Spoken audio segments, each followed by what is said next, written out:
Hello बच्चों, let's see this question and here this question say state any one factor that has attracted foreign investment in India। यानी कि question बोल रहा है आपसे India में फॉरेन इन्वेस्टमेंट को अट्रैक्ट करने के पीछे वो कौन सा एक बहुत इम्पॉर्टेंट फैक्टर रिस्पॉन्सिबल है।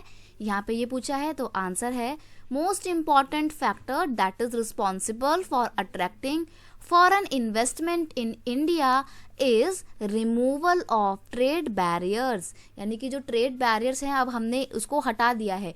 1991 के बाद से जब गवर्नमेंट ऑफ इंडिया ने एलपीजी यानी कि लिबरलाइजेशन, प्राइवेटलाइजेशन और ग्लोबलाइजेशन की पॉलिसी अडॉप्ट की थी, उसके बाद से ट्रेड एक्टिविटी में इंपोर्ट एक्सपोर्ट करने के ऊपर जो भी टैक्सेस, हैवी टैक्सेस लगाए जाते थे, उनको गवर्नमेंट ने हटा दिया है और इसी को बोला जाता है रिमूवल ऑफ ट्रेड बैरियर। तो ट्रेड बैरियर को हटाने के बाद से after removing tax on import, many foreign companies like multinational company came to India and invest money। और जब से ये ट्रेड बैरियर हटाए गए हैं तब से बाहर के देशों की कंपनी इंडिया में आ रही हैं और बाहर के देशों के आने वाली कंपनी को क्या बोलते हैं? Multinational company. यानी कि ऐसी कंपनी जिसकी इन्वेस्टमेंट यूनिट सिर्फ उसके खुद के देश में नहीं होती है बल्कि अलग अलग कंट्री में होती है, तो उसको बोला जाता है मल्टीनेशनल कंपनी।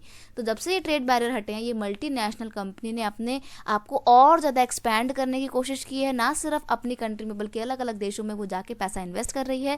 तो इंडिया में एक बहुत बड़ा फैक्टर है मल्टीनेशनल कंपनी के आने का, वो है removal of trade barrier. I hope you understand it well. Best of luck.